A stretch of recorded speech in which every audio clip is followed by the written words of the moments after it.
Halo semuanya, kembali di Catatan Takdir. Semoga kalian semua selalu dalam keadaan baik ya. Buat kalian yang baru mampir, jangan lupa subscribe dan like kalau kamu suka konten Catatan Takdir.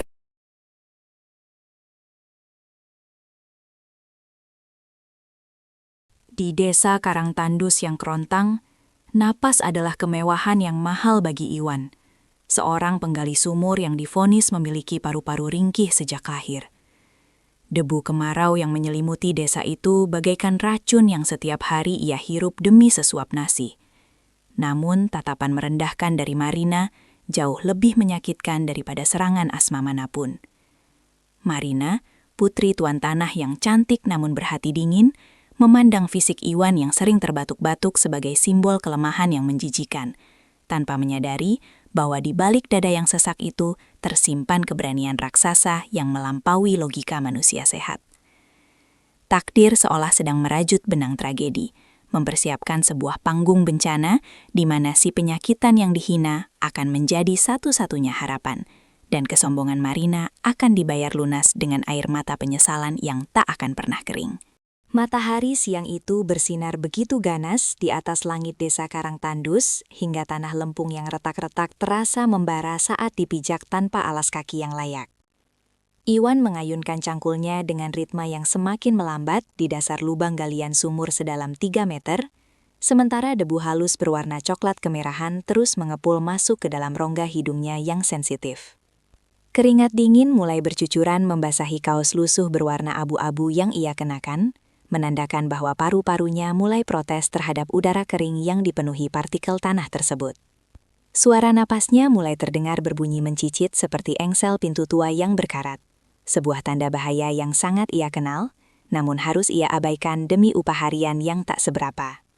Iwan berhenti sejenak untuk memijat dadanya yang terasa seperti diikat kawat berduri, matanya memandang ke atas bibir sumur, di mana terik cahaya menyilaukan pandangan. Ia tahu ia harus menyelesaikan galian ini sebelum matahari terbenam, atau mandor akan memotong upahnya lagi dengan alasan kinerjanya yang lamban. Namun setiap tarikan napas terasa semakin berat, seolah ada batu besar yang menindih diafragma tubuh kurusnya itu. Di tengah perjuangan Iwan mengatur sirkulasi udara di paru-parunya, sebuah bayangan ramping muncul menutupi lubang sumur dan menghalangi sinar matahari yang menyengat wajahnya. Marina berdiri di sana dengan kacamata hitam yang tersemat di rambut halusnya, memandang ke bawah dengan ekspresi wajah yang sulit diartikan, namun jelas memancarkan aura ketidaksukaan. Gadis itu mengenakan pakaian bersih dan rapi yang sangat kontras dengan lingkungan proyek yang kotor dan berdebu, seolah ia adalah bunga teratai yang enggan tersentuh lumpur sedikitpun. Iwan yang menyadari kehadiran putri pemilik lahan itu segera berusaha kembali bekerja. Ia mencoba mengangkat ember berisi tanah padat seberat puluhan kilo ke atas. Otot lengannya menegang gemetar, namun sialnya, serangan asma mendadak menghantam dadanya dengan keras tepat saat ia mengangkat beban itu melewati kepala. Pegangannya terlepas seketika karena rasa nyeri yang menyengat, membuat ember itu jatuh kembali menghantam dinding sumur dan memuncratkan tanah basah ke arah atas. Cipratan lumpur itu melesat keluar dari bibir sumur dan mendarat tepat di sepatu putih mahal milik Marina yang sedang berdiri mengawasi dengan angkuh.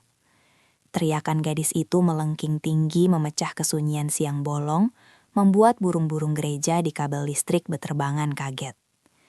Marina mundur beberapa langkah dengan wajah memerah padam, matanya menatap noda coklat di sepatunya seolah itu adalah noda paling menjijikan di dunia. Ia menjerit memanggil nama Iwan dengan nada yang penuh amarah, memerintahkan pria itu untuk segera naik dari lubang galian saat itu juga. Iwan yang masih terbatuk-batuk hebat di dasar sumur, berusaha memanjat tangga bambu dengan sisa tenaganya, napasnya tersengal-sengal parah dan wajahnya pucat pasi kekurangan oksigen. Begitu kepala Iwan muncul di permukaan, ia langsung disambut oleh telunjuk Marina yang menuding tepat di depan hidungnya yang masih kotor oleh debu. Para pekerja lain dan warga yang kebetulan lewat langsung menghentikan aktivitas mereka dan berkumpul membentuk lingkaran tontonan yang menyesakkan dada. Marina tidak memberi kesempatan bagi Iwan untuk sekadar menarik napas panjang. Ia langsung memberondong pria itu dengan cacian yang tajam setajam silet. Ia mempertanyakan bagaimana bisa ayahnya mempekerjakan orang yang bahkan tidak becus memegang ember tanah dengan benar tanpa membuat kekacauan. Iwan hanya bisa menunduk dalam-dalam. Tangannya meremas dada kirinya yang berdenyut nyeri. Sementara bibirnya yang membiru berusaha menggumamkan kata maaf yang tertahan di tenggorokan. Suara mengi dari napas Iwan terdengar semakin jelas di tengah keheningan kerumunan itu.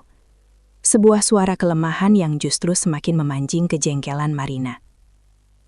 Bagi Marina, suara napas itu bukanlah tanda penderitaan, melainkan simbol ketidakbecusan yang mengganggu telinganya yang terbiasa mendengar hal-hal halus.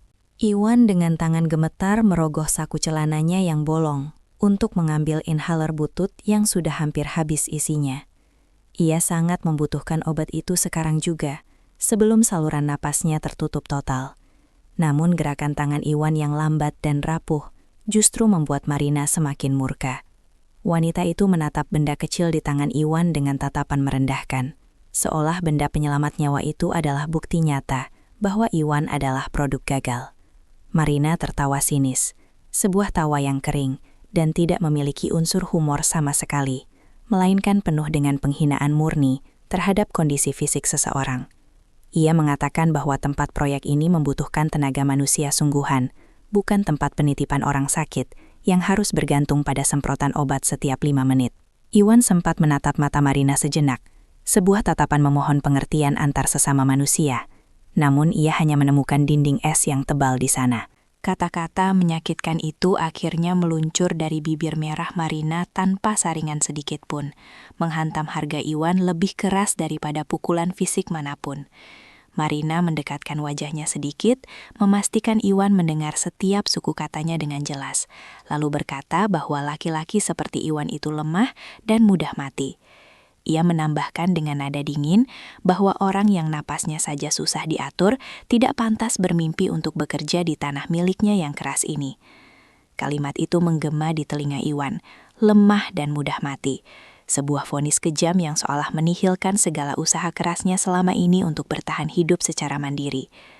Kerumunan warga hanya bisa diam menyaksikan pembantaian mental itu. Beberapa merasa kasihan, namun tak ada yang berani melawan dominasi keluarga Marina di desa itu. Iwan merasa dadanya semakin sesak, bukan hanya karena asma, tapi karena rasa malu yang membakar hingga ke ulu hati. Tanpa menunggu jawaban atau pembelaan, Marina mengibaskan tangannya mengusir Iwan, seperti mengusir lalat yang hinggap di makanan.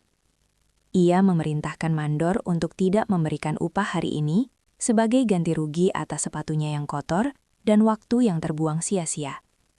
Mandor yang takut pada Marina hanya bisa mengangguk patuh dan memberi isyarat mata pada Iwan untuk segera pergi menjauh sebelum nona muda itu semakin mengamuk. Iwan memungut cangkul dan inhalernya dengan gerakan patah-patah. Lututnya terasa lemas bukan main karena kombinasi hipoksia dan penghinaan publik.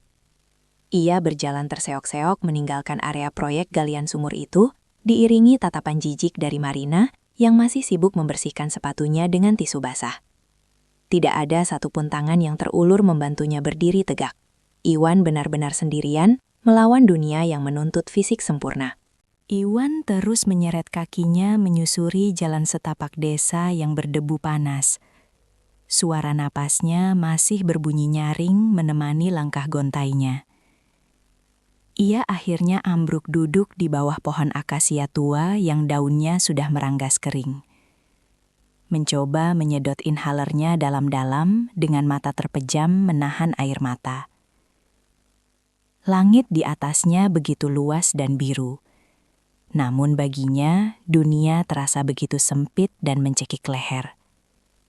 Kata-kata Marina terus terngiang di kepalanya, seperti rekaman rusak yang diputar ulang. Mempertanyakan eksistensinya sebagai seorang laki-laki yang memiliki kekurangan fisik. Di kejauhan, ia melihat anak-anak desa sedang bermain di dekat area sumur tua yang tanahnya tampak retak dan labil. Sebuah pemandangan yang seharusnya biasa saja, namun entah kenapa membuat bulu kuduk Iwan meremang tiba-tiba. Apakah nasib buruk akan berhenti menimpanya hari ini? Ataukah ini baru permulaan dari bencana yang lebih besar yang akan menguji seberapa kuat orang lemah ini bisa bertahan? Kabar tentang pemecatan Iwan di lokasi proyek sumur menyebar lebih cepat daripada angin kemarau yang membawa debu ke penjuru desa. Iwan mencoba melamar pekerjaan buruh kasar di ladang jagung milik Pak Rahmat. Namun langsung ditolak mentah-mentah di depan pagar kayu. Ternyata pengaruh keluarga Marina begitu kuat mencengkram desa, hingga tak ada satupun warga yang berani mempekerjakan orang yang telah membuat nona muda itu murka. Pintu-pintu rumah warga seolah tertutup rapat baginya. Memandang Iwan seperti pembawa wabah penyakit menular yang harus dihindari sejauh mungkin. Iwan hanya bisa mengelus dadanya yang terasa nyeri, sambil menatap nanar ke arah lahan-lahan kering yang sebenarnya sangat membutuhkan tenaga penggarap tambahan. Ia sadar sepenuhnya bahwa stempel lemah dan tak berguna kini telah melekat permanen di dahinya berkat teriakan histeris Marina tadi siang. Perutnya mulai berbunyi nyaring karena belum diisi nasi sejak pagi buta. Namun rasa lapar itu kalah telak oleh rasa sesak yang terus menghantui setiap tarikan nafasnya. Iwan akhirnya melangkah gontai tanpa tujuan pasti, menyeret kakinya menuju satu-satunya sumber air umum yang masih tersisa di ujung desa untuk sekedar membasahi tenggorokan. Matahari sore masih menyisakan hawa panas yang membakar kulit punggung Iwan yang sudah melepuh tersengat sinar ultraviolet seharian penuh. Setiap langkah terasa semakin berat, seakan ada beban timah panas seberat ratusan kilo yang digantungkan di kedua kakinya yang hanya terbungkus sandal jepit tipis. Kerongkongannya terasa kering kerontang dan kasar, seperti parit desa yang sudah bertahun-tahun tidak dialiri setetes pun air hujan. Ia merogoh saku celananya dengan tangan gemetar dan mendapati tabung inhaler andalannya sudah benar-benar kosong melompong, tak bersisa sedikit pun. Rasa panik mulai menjalar dingin di tengkuknya, karena ia tahu betul bahwa udara dingin malam hari adalah musuh paling mematikan bagi paru-parunya yang rusak. Tanpa uang sepeser pun di tangan karena upahnya ditahan, mustahil baginya untuk membeli obat pereda sesak baru di apotik kecamatan yang jaraknya sangat jauh. Iwan harus bertahan hidup malam ini hanya dengan modal tekad, meski ia tahu tekad sekuat baja pun tidak bisa memompa oksigen ke dalam darahnya secara ajaib. Ia mencoba mengatur ritme napas dengan teknik pernapasan dangkal yang ia pelajari sendiri, agar tidak memicu batuk hebat yang akan menguras sisa tenaganya. Sesampainya di keran air umum, Iwan mendapati antrean warga yang mengular panjang dengan wajah-wajah lelah dan jerigen-jerigen kosong di tangan mereka. Saat giliran Iwan hampir tiba setelah menunggu 1 jam, mandor kepercayaan keluarga Marina tiba-tiba menyerobot antrean dan menendang jerigen kecil milik Iwan hingga terpental jauh ke semak-semak. Mandor berbadan besar itu tertawa mengejek sambil berkata lantang bahwa air desa terlalu berharga untuk disia-siakan pada orang sakit-sakitan yang sebentar lagi juga akan mati. Iwan mencoba memprotes ketidakadilan itu dengan suara parau yang hampir hilang. Namun mandor itu justru mendorong bahunya kasar hingga ia terhuyung ke belakang dan jatuh terduduk di tanah berdebu. Orang-orang di sekitar antrean hanya diam mematung dan memalingkan wajah. Tidak ada satupun yang berani membela Iwan karena takut jatah air bersih mereka akan dipotong oleh si mandor kejam. Mandor itu kemudian meludah ke tanah tepat di samping kaki Iwan sebagai tanda penghinaan tertinggi bagi harga diri seorang laki-laki desa. Iwan mengepalkan tangannya kuat-kuat hingga kukunya memutih menekan telapak tangan, menahan amarah yang bergejolak hebat namun tak mampu ia lampiaskan. Ia memungut jerigennya yang penyok dengan sisa harga diri yang ada, lalu bangkit berdiri perlahan meski lututnya gemetar hebat menahan tangis. Di sisi lain desa, Marina terlihat sedang duduk santai di teras rumah mewahnya yang teduh sambil menikmati segelas es sirup yang menyegarkan dahaga.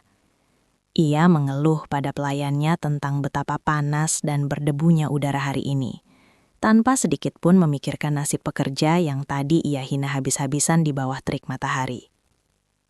Sebuah truk tangki air bersih pesanan khusus datang memasuki halaman rumahnya, membawa ribuan liter air segar yang cukup untuk mengisi kolam renang pribadi jika ia mau. Kontras kehidupan ini begitu mencolok, di mana Iwan harus berebut tetes air sisa di keran umum, sementara Marina bisa membuang-buang air bersih hanya untuk menyiram tanaman hiasnya agar tidak layu. Bagi Marina, Kemiskinan dan penderitaan orang seperti Iwan hanyalah pemandangan latar belakang yang tidak relevan dengan kehidupan nyatanya yang sempurna. Ia bahkan sempat berseloroh pada ayahnya bahwa desa ini akan lebih maju jika orang-orang lemah seperti si penggali sumur itu tidak menjadi beban sosial. Ketidakpedulian Marina bukanlah kejahatan yang disengaja, melainkan hasil dari didikan kemewahan yang membuatnya buta terhadap penderitaan manusia lain. Ia tidak sadar bahwa roda nasib sedang berputar perlahan, membawa karma yang akan segera mengetuk pintu rumah mewahnya dengan cara yang sangat kasar. Iwan yang gagal mendapatkan air, akhirnya berjalan menjauh menuju area pinggiran desa yang jarang dijamah orang karena kondisinya yang gersang dan berbahaya. Di sana terdapat sebuah sumur tua, peninggalan zaman kolonial, yang sudah lama ditinggalkan karena struktur tanahnya yang labil dan rawan longsor. Namun sore itu, Iwan melihat sekelompok anak-anak kecil sedang bermain kejar-kejaran di sekitar bibir sumur tua tersebut dengan riang gembira, tanpa pengawasan orang tua. Mata terlatih Iwan sebagai penggali sumur langsung menangkap tanda-tanda bahaya yang tidak terlihat oleh orang awam pada permukaan tanah di sekitar sumur itu. Ia melihat retakan-retakan halus yang memanjang di tanah lempung, menandakan bahwa rongga di bawahnya sudah keropos dan tidak kuat menahan beban pijakan yang berulang-ulang. Naluri Iwan untuk melindungi sesama langsung menyala, mengalahkan rasa sakit di dadanya dan rasa takutnya akan penolakan warga. Ia tahu ia harus memperingatkan anak-anak itu sebelum bencana yang mengerikan terjadi di depan matanya. Dengan napas yang semakin berat dan tersengal, Iwan mempercepat langkahnya mendekati anak-anak yang sedang asyik bermain kelereng tepat di zona bahaya tersebut. Ia berteriak serak memperingatkan mereka untuk menjauh, namun suaranya yang lemah tenggelam oleh gelak tawa riang anak-anak itu. Salah satu orang tua anak tersebut, seorang ibu-ibu yang sedang menjemur pakaian tak jauh dari sana, mendengar teriakan Iwan dan langsung berlari menghampiri dengan wajah garang. Bukannya berterima kasih, ibu itu justru memukul lengan Iwan dengan gantungan baju dan menuduhnya hendak mengganggu atau menakut-nakuti anak-anak mereka. Ibu itu berteriak bahwa orang gila dan sakit jiwa seperti Iwan tidak boleh mendekati anak-anak normal karena bisa menularkan nasib sial. Iwan berusaha menjelaskan tentang retakan tanah yang ia lihat, namun ibu itu menutup telinganya dan terus mengusir Iwan dengan cacian kasar. Sekali lagi, niat baik Iwan dibalas dengan prasangka buruk yang kejam, membuatnya terdorong mundur kembali ke dalam isolasi sosial yang menyakitkan. Matahari mulai terbenam di ufuk barat, mengubah langit menjadi warna jingga kemerahan yang terlihat indah namun terasa mencekam bagi hati Iwan yang gelisah. Ia duduk sendirian di balik semak-semak kering yang berjarak cukup jauh dari sumur tua. Matanya tidak bisa lepas mengawasi anak-anak yang masih enggan pulang itu. Firasat buruknya semakin kuat ketika ia melihat tanah di sekitar bibir sumur itu sedikit ambles ketika salah satu anak bertubuh gempal melompat ke girangan. Tidak ada orang lain yang menyadari pergeseran tanah sekecil itu, karena semua orang terlalu sibuk dengan urusan perut dan ego mereka masing-masing. Iwan ingin sekali berlari ke sana dan menyeret anak-anak itu paksa ke tempat aman, namun bayangan wajah marah warga dan ancaman mandor menahannya di tempat. Ia merasa seperti nabi yang tak didengar umatnya, memiliki pengetahuan tentang bencana, namun tidak memiliki kuasa untuk menyelamatkan siapapun. Rasa frustrasi ini jauh lebih menyakitkan daripada asma yang kini membuat nafasnya berbunyi nyik semakin keras di keheningan senja. Anak-anak itu, yang ternyata adalah keponakan-keponakan Marina yang datang berkunjung dari kota, semakin berani bermain di tepi lubang sumur yang menganga lebar. Mereka tidak tahu bahwa di bawah kaki mereka, struktur tanah sedang berjuang menahan beban terakhir sebelum menyerah pada gravitasi bumi. Iwan meremas dadanya kuat-kuat, berdoa dalam hati agar anak-anak itu segera dipanggil pulang oleh orang tua mereka sebelum terlambat. Namun takdir berkata lain, suara gemuruh rendah tiba-tiba terdengar dari dalam perut bumi. Sebuah suara retakan fatal yang membuat jantung Iwan berhenti berdetak sesaat. Dembu mulai mengepul tipis dari celah-celah tanah, dan burung-burung gagak yang bertengger di pohon randu terbang serentak sambil berkaok nyaring. Iwan terbelalak negeri saat melihat pijakan tanah di sekitar sumur itu mulai bergerak turun berlahan, seperti lift yang putus kabelnya. Apakah ini saatnya bencana itu datang menjemput? Tepat ketika semua orang sedang lengah dan meremehkan peringatan dari seorang penggali sumur yang hina, Suara gemuruh yang terdengar bukanlah petir yang menyambar dari langit, melainkan raungan tanah yang runtuh, menelan apa saja yang berpijak di atasnya dalam sekejap mata. Tanah di sekitar sumur tua itu amblas ke dalam dengan kecepatan mengerikan, menciptakan lubang menganga yang seketika menelan tubuh-tubuh kecil keponakan Marina yang sedang bermain kelerang. Debu tebal membumbung tinggi ke angkasa, menyerupai ledakan bom, menghalangi pandangan mata dan menyumbat saluran pernafasan siapapun yang berada di dekatnya. Jeritan riang anak-anak itu terpotong mendadak, digantikan oleh suara dentuman benda tumpul yang menghantam dinding tanah dan kesunyian yang mencekam selama beberapa detik. Iwan yang menyaksikan kejadian itu dari balik semak-semak terpaku di tempatnya. Jantungnya seolah berhenti berdetak saat melihat lahan kosong itu kini berubah menjadi kawah bencana. Gelas sirup di tangan Marina yang berada jauh di teras rumah terlepas dan pecah berkeping-keping di lantai marmer. Instingnya sebagai seorang bibi berteriak memberitahu bahwa sesuatu yang sangat buruk baru saja menimpa darah dagingnya. Kepanikan massal meledak seketika saat debu mulai menipis dan menyisakan pemandangan lubang hitam yang gelap gulita tanpa dasar yang terlihat. Ibu-ibu yang tadi memukul Iwan kini berlari histeris menuju bibir lubang, menjerit-jerit memanggil nama anaknya sambil menjambak rambutnya sendiri karena putus asa. Marina berlari kencang dari rumahnya dengan wajah pucat pasi. Melupakan martabat dan keanggunannya, ia menerobos kerumunan warga yang mulai berdatangan seperti semut yang sarangnya diinjak. Sesampainya di tepi lubang, lutut Marina lemas seketika, mendengar suara tangisan samar dan rintihan kesakitan yang menggema dari kedalaman belasan meter di bawah sana. Ia mencoba berteriak memanggil nama keponakannya, namun suaranya tercekat di tenggorokan yang mendadak kering. Air matanya tumpah ruah tanpa bisa dibendung. Situasi berubah menjadi kacau balau. Semua orang berteriak memberi komando, tapi tidak ada satupun yang berani mengambil tindakan nyata karena takut tanah akan runtuh lagi. Para pria bertubuh kekar, termasuk mandor yang tadi menghina Iwan, mencoba mendekat dengan membawa tali tambang besar dan senter sorot jarak jauh. Namun, begitu mereka mencoba menuruni lubang, tanah di pinggiran bibir sumur kembali rontok menimpa anak-anak di bawah, memicu jeritan kesakitan yang lebih keras dari dasar sumur. Struktur tanah lempung yang rapuh akibat kemarau panjang membuat lubang itu sangat tidak stabil. Setiap getaran kecil dari langkah kaki orang dewasa bisa memicu longsor susulan yang fatal. Lubang yang tersisa kini menyempit drastis akibat reruntuhan, menyisakan celah sempit yang mustahil dilewati oleh tubuh orang dewasa yang sehat dan berotot seperti si mandor. Mandor itu mundur dengan wajah ketakutan. Ia menggelengkan kepala pada Marina sambil berkata bahwa mustahil untuk masuk ke sana tanpa mengubur anak-anak itu hidup-hidup. Keputusasaan mulai merayap di wajah-wajah warga desa.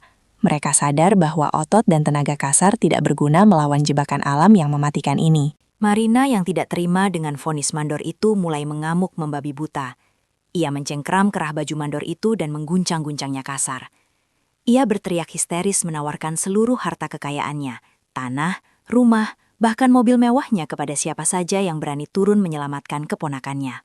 Ego dan kesombongannya luntur seketika di hadapan ancaman kematian, digantikan oleh naluri bertahan hidup yang purba dan menyedihkan. Namun tawaran uang sebanyak apapun tidak mampu membeli keberanian para warga yang melihat betapa labilnya kondisi tanah tersebut. Mereka hanya menunduk menghindari tatapan liar Marina. Tidak ada yang mau menukar nyawa mereka demi uang. Apalagi resiko terkubur hidup-hidup adalah cara mati yang paling mengerikan. Marina jatuh terduduk di tanah berdebu, memukul-mukul tanah dengan tangan kosong hingga kulitnya lecet dan berdarah, meratapi ketidakberdayaannya sendiri. Di tengah kekalutan itu, Iwan melangkah perlahan keluar dari persembunyiannya. Napasnya masih berbunyi ngik-ngik pelan, namun matanya tajam mengamati struktur runtuhan. Ia tahu betul karakteristik tanah di daerah ini. Ia tahu bahwa ada celah udara sempit yang terbentuk di antara reruntuhan batu cadas di bawah sana yang bisa menjadi jalur masuk. Dadanya terasa nyeri hebat karena stres memicu asmanya kambuh lagi. Namun suara tangisan anak-anak yang semakin melemah itu menarik nuraninya lebih kuat daripada rasa sakit fisiknya. Ia ingat bagaimana rasanya tidak bisa bernapas, rasa panik saat paru-paru tidak mendapatkan oksigen, dan ia tidak tega membiarkan anak-anak itu merasakan penderitaan yang sama di dalam kuburan tanah itu. Iwan mendekat dengan langkah terseok, mengabaikan tatapan sinis beberapa warga yang masih sempat-sempatnya mencibir kehadirannya. Kehadiran Iwan di lingkaran utama bencana itu akhirnya disadari oleh Marina yang sedang menangis meraung-raung di tanah. Gadis itu mendongak dengan mata bengkak, tatapannya bertemu dengan mata sayu Iwan yang tampak lelah namun tenang. Ada kilatan harapan tipis di mata Marina, namun segera tertutup kembali oleh keraguan saat ia melihat tubuh Iwan yang kurus kering dan dadanya yang naik turun tidak beraturan mencari udara. Bagaimana mungkin seorang pria cacat napas yang tadi siang ia sebut sampah tak berguna bisa melakukan hal yang tidak berani dilakukan oleh pria-pria sehat? Marina ingin mengusir Iwan karena takut kehadirannya malah membawa sial. Namun lidahnya keluh karena ia sadar ia tidak punya pilihan lain. Situasi ini benar-benar menampar wajahnya, memaksa ia melihat satu-satunya orang yang berani mendekat adalah orang yang paling ia benci. Iwan berlutut di bibir sumur, menyalakan senter kecil yang selalu ia bawa, dan menyorotkannya ke dalam celah sempit yang gelap itu. Analisisnya benar. Lubang itu hanya selebar bahu orang kurus, dan jalurnya berliku tajam menyerupai usus manusia yang terpilin. Hanya seseorang dengan tubuh ramping dan kelenturan penggali sumur profesional yang bisa menyusup masuk tanpa menyentuh dinding tanah yang rapuh. Iwan menoleh ke arah mandor dan meminta tali tambang dengan suara parau namun tegas, sebuah nada perintah yang membuat mandor itu tertegun sejenak sebelum menyerahkannya. Iwan mengikatkan tali itu ke pinggangnya yang ramping dengan simpul mati yang kuat. Tangannya bekerja cekatan, meski napasnya tersengal-sengal menahan debu. Warga desa mulai berbisik-bisik, tidak percaya bahwa si penyakitan ini benar-benar berniat bunuh diri dengan cara konyol. Suara tangisan dari dalam sumur tiba-tiba berhenti total, digantikan oleh keheningan yang jauh lebih menakutkan daripada teriakan manapun. Oksigen di bawah sana pasti sudah menipis drastis, atau mungkin tanah sudah menutup total jalan napas anak-anak malang itu. Wajah Marina berubah menjadi putih pucat seperti mayat. Ia merangkak mendekati Iwan dan mencengkram lengan kurus pria itu dengan kuku-kukunya yang tajam. Tatapan angkuhnya hilang sudah, berganti dengan tatapan lemuhon yang putus asa. Namun ego di sudut hatinya masih menyisakan sedikit keraguan yang menyakitkan. Iwan menatap balik Marina, lalu mengarahkan pandangannya ke lubang maut itu sambil memegang dada kirinya yang berdegup kencang seolah mau meledak. Apakah sisa napas di paru-parunya yang rusak ini cukup untuk memikul beban nyawa orang lain, ataukah ini akan menjadi kuburan massal bagi mereka semua? Atmosfer di sekitar sumur tua itu menegang hingga titik nadir, seolah udara pun takut untuk bergerak mengganggu keseimbangan tanah yang rapuh. Iwan berdiri di bibir lubang kematian itu sambil mengikatkan ujung tali tambang ke pinggangnya yang ramping. Tangannya bergerak cekatan, meski dadanya terlihat naik turun dengan tempo yang mengkhawatirkan. Suara napasnya yang berbunyi mencicit terdengar begitu kontras dengan keheningan mencekam yang menyelimuti puluhan warga desa yang menahan napas mereka secara kolektif. Marina menatap persiapan Iwan dengan tatapan nanar, campuran antara harapan yang membuncah dan keraguan logis yang menyiksa batinnya yang sombong. Di matanya, Iwan tetaplah pria penyakitan yang tadi siang menjatuhkan ember tanah karena tidak kuat mengangkat beban. Lantas bagaimana mungkin pria selemah ini bisa mengangkat tubuh anak-anak dari kedalaman sumur? Logika Marina berteriak bahwa ini adalah tindakan bunuh diri yang konyol, sebuah upaya heroik sia-sia yang hanya akan menambah jumlah mayat di dalam lubang itu. Ia ingin mencegah Iwan, namun suara hati kecilnya yang lain membisikkan bahwa tidak ada pilihan lain yang tersedia di detik-detik krusial ini. Iwan menyadari keraguan yang terpancar jelas dari mata Marina dan warga desa. Namun, ia memilih untuk mengabaikan penghakiman mereka demi fokus pada misi penyelamatan yang mustahil ini. Ia menarik napas panjang, mencoba mengisi paru-parunya yang sempit dengan oksigen sebanyak mungkin sebagai cadangan sebelum masuk ke zona tanpa udara. Rasa takut tentu saja ada, merayap dingin di tulang punggungnya. Membayangkan dirinya terjepit di lorong tanah sempit tanpa bisa bernapas adalah mimpi buruk terbesarnya sejak kecil. Namun, bayangan wajah ketakutan anak-anak di bawah sana memberikan kekuatan supernatural pada kakinya yang gemetar untuk tetap berpijak kokoh. Iwan menatap lurus ke arah mandor yang memegang ujung tali pengaman. Memberikan instruksi teknis dengan suara parau, namun penuh otoritas yang belum pernah ia tunjukkan sebelumnya.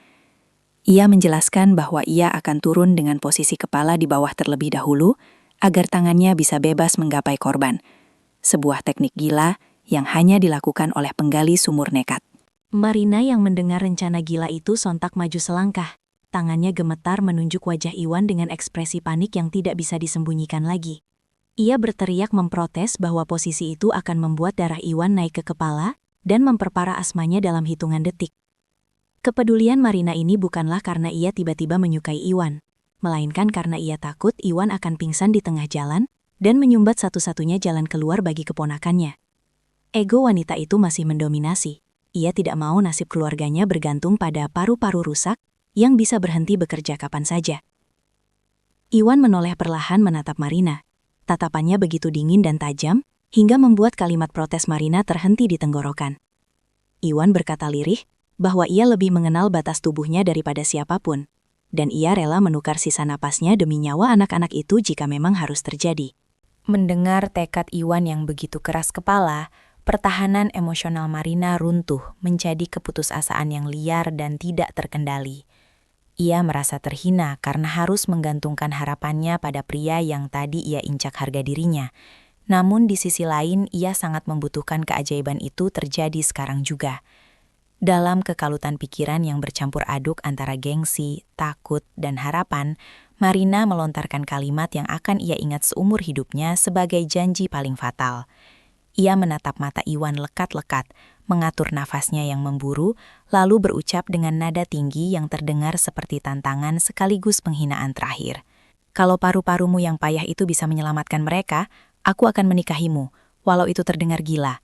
Kalimat itu meledak di udara, menggema di telinga setiap warga yang hadir sebagai sebuah sumpah sakral yang diikat oleh darah dan nyawa.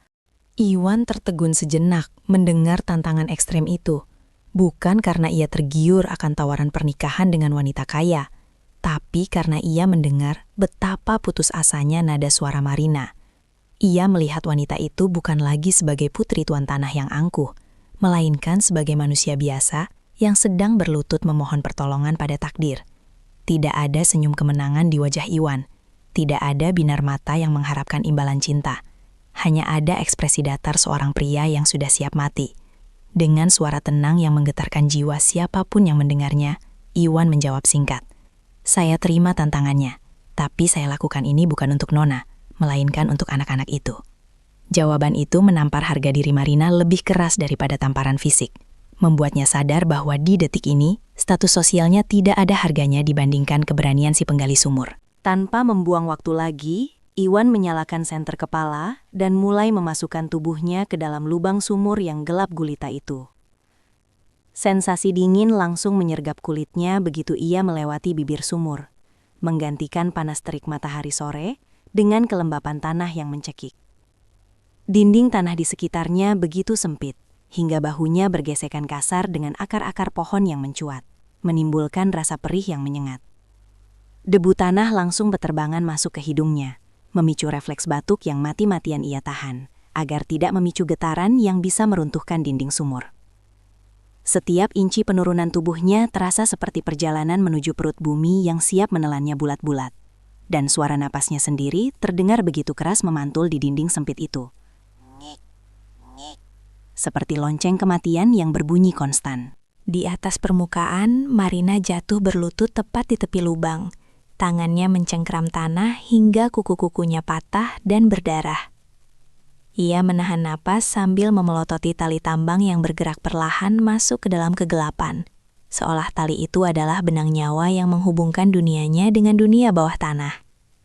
Air matanya terus mengalir deras membasahi pipi mulusnya yang kini kotor oleh debu. Mulutnya terus merapalkan doa-doa yang selama ini jarang ia ucapkan. Rasa bersalah mulai merayap di hatinya.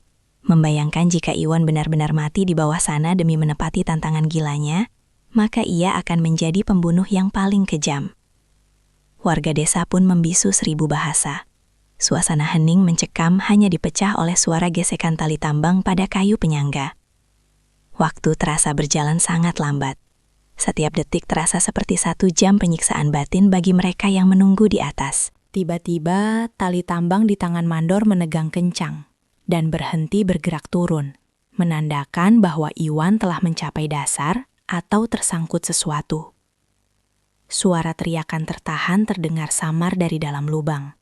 Bukan suara anak-anak, melainkan suara Iwan yang mengerang kesakitan. Marina sontak menutup mulutnya dengan kedua tangan. Matanya terbelalak ngeri membayangkan skenario terburuk yang sedang terjadi di bawah sana. Apakah asma Iwan kambuh parah di kedalaman itu? Ataukah tanah runtuh menimbun tubuh kurusnya? Tidak ada kode tarikan tali yang disepakati sebelumnya. Hanya ada ketegangan yang semakin memuncak, hingga rasanya ingin memecahkan kepala. Di dalam kegelapan sumur yang pengap dan minim oksigen itu, Iwan sedang bertaruh nyawa melawan takdir. Sementara di atas sana, seorang wanita sombong sedang belajar arti penyesalan dengan cara yang paling brutal. Kegelapan di dasar sumur itu begitu pekat dan mencekik, hingga Iwan merasa seolah sedang dipeluk erat oleh malaikat maut. Namun, tangan kurusnya yang lecet berhasil meraba wajah-wajah kecil yang basah oleh air mata di sudut reruntuhan. Napas Iwan kini bukan lagi sekadar berbunyi mencicit, melainkan tersendat putus-putus, seperti mesin tua yang kehabisan oli. Setiap tarikan udara terasa membakar kerongkongannya dengan rasa perih yang luar biasa. Ia menemukan kedua keponakan Marina saling berpelukan dalam kondisi syok berat. Namun ajaibnya tidak terluka parah. Tubuh kecil mereka gemetar hebat di tengah sempitnya liang lahat buatan alam itu. Iwan tahu oksigen di celah sempit ini hanya tersisa untuk hitungan menit. Dan jika ia bernapas lebih banyak, anak-anak ini akan mati lemas sebelum sempat melihat matahari lagi. Tanpa membuang waktu untuk berpikir tentang keselamatannya sendiri, Iwan melepas ikatan tali tambang dari pinggangnya yang ramping dengan jari-jari yang mulai kaku karena kekurangan oksigen. Ia memutuskan untuk menukar nyawanya di detik itu juga. Sebuah keputusan sunyi yang tidak akan pernah diketahui oleh siapapun di atas sana, kecuali Tuhan.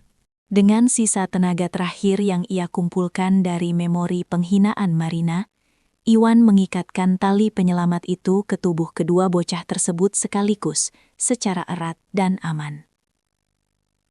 Ia membisikkan kata-kata penenang dengan suara yang nyaris tak terdengar, menyuruh mereka untuk memejamkan mata dan berpegangan kuat pada tali kasar itu. Iwan menarik tali itu 3 kali sebagai kode darurat kepada mandor di atas, sebuah isyarat final yang menandakan bahwa paket berharga siap untuk diangkat ke permukaan. Begitu tali menegang dan tubuh anak-anak itu mulai terangkat perlahan menjauhi dasar sumur, Iwan menyandarkan punggungnya ke dinding tanah yang dingin, sambil menatap kaki-kaki kecil itu menghilang menuju titik cahaya. Dadanya kini terasa meledak, paru-parunya yang rusak memberontak hebat menuntut udara yang sudah tidak ada lagi, membuatnya terbatuk tanpa suara, hingga darah segar merembes dari sudut bibirnya. Di atas permukaan tanah, sorak-sorai histeris bercampur tangis haru meledak seketika saat kepala 2 bocah malang itu muncul dari mulut sumur dengan selamat.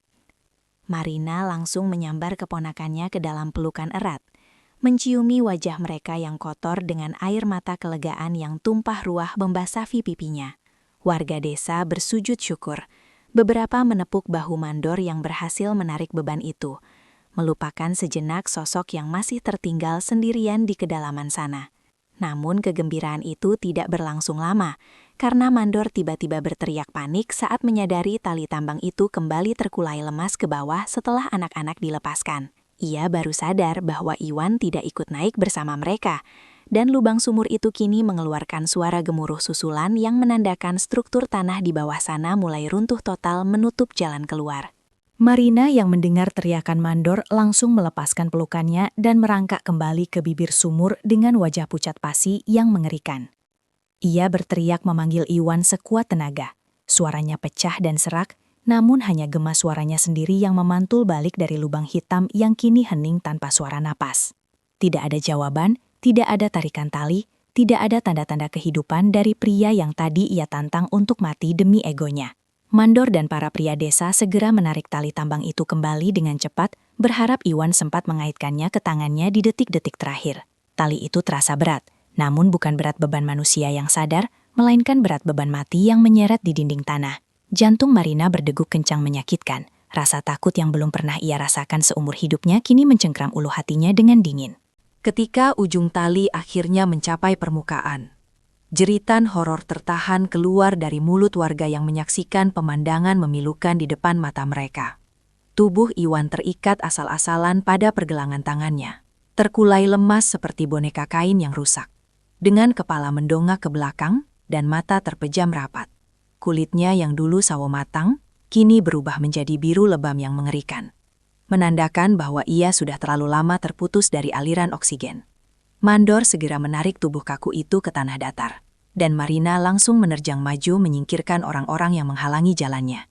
Tangan Marina gemetar hebat saat menyentuh pipi Iwan yang dingin dan kotor oleh lumpur. Ia mengguncang bahu pria itu dengan kasar, mencoba membangunkan pahlawannya dari tidur yang tidak wajar. Marina berteriak histeris di depan wajah Iwan, menagih janji pernikahan yang tadi ia ucapkan. Memohon agar Iwan membuka matanya dan menertawakan kekonyolannya seperti biasa. Ia meraba saku celana Iwan dan menemukan tabung inhaler yang sudah kosong dan penyok karena digenggam terlalu erat saat sakaratul maut menjemput. Benda kecil itu menjadi saksi bisu betapa Iwan telah bertarung sendirian melawan rasa sakit yang tak terbayangkan, demi menyelamatkan darah daging wanita yang menghinanya. Dokter desa yang kebetulan ada di lokasi segera memeriksa denyut nadi di leher Iwan, lalu menggelengkan kepala perlahan dengan wajah tertunduk lesu.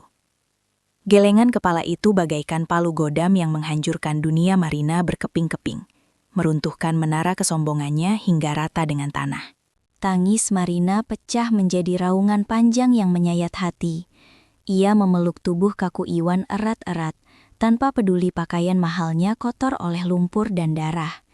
Ia menciumi wajah pria yang tadi siang ia sebut lemah dan mudah mati, menyadari bahwa pria inilah manusia paling kuat yang pernah ia temui seumur hidupnya. Kata-kata hinaannya sendiri kini berbalik menyerang ingatannya, menyiksa batinnya dengan rasa bersalah yang tidak akan pernah bisa ditebus dengan harta sebanyak apapun. Warga desa hanya bisa menunduk malu, menyadari bahwa mereka telah menghakimi buku dari sampulnya yang usang, mengabaikan emas murni yang tersembunyi di balik dada yang sesak itu. Matahari senja akhirnya tenggelam sempurna, meninggalkan desa Karangtandus dalam kegelapan yang berkabung, diiringi suara tangis penyesalan seorang wanita yang terlambat menyadari cinta tulus. Iwan pergi membawa janjinya, membuktikan bahwa paru-parunya yang payah itu memang mampu menyelamatkan nyawa, meski harus dibayar dengan napas terakhirnya sendiri.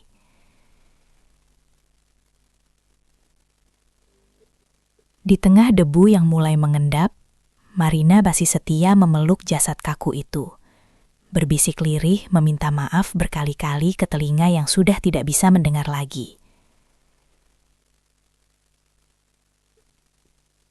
Ia sadar, kini ia harus hidup selamanya dengan bayang-bayang pria penggali sumur yang ia bunuh dengan kalimatnya sendiri. Sebuah hukuman batin yang jauh lebih kejam daripada kematian itu sendiri. Kisah cinta yang belum sempat dimulai itu berakhir tragis di bibir sumur tua. Mengajarkan pada siapapun bahwa jangan pernah meremehkan napas seseorang, karena bisa jadi itu adalah napas terakhir yang dihembuskan untuk menyelamatkanmu. Apakah air mata Marina malam ini cukup untuk membasuh dosa kesombongannya?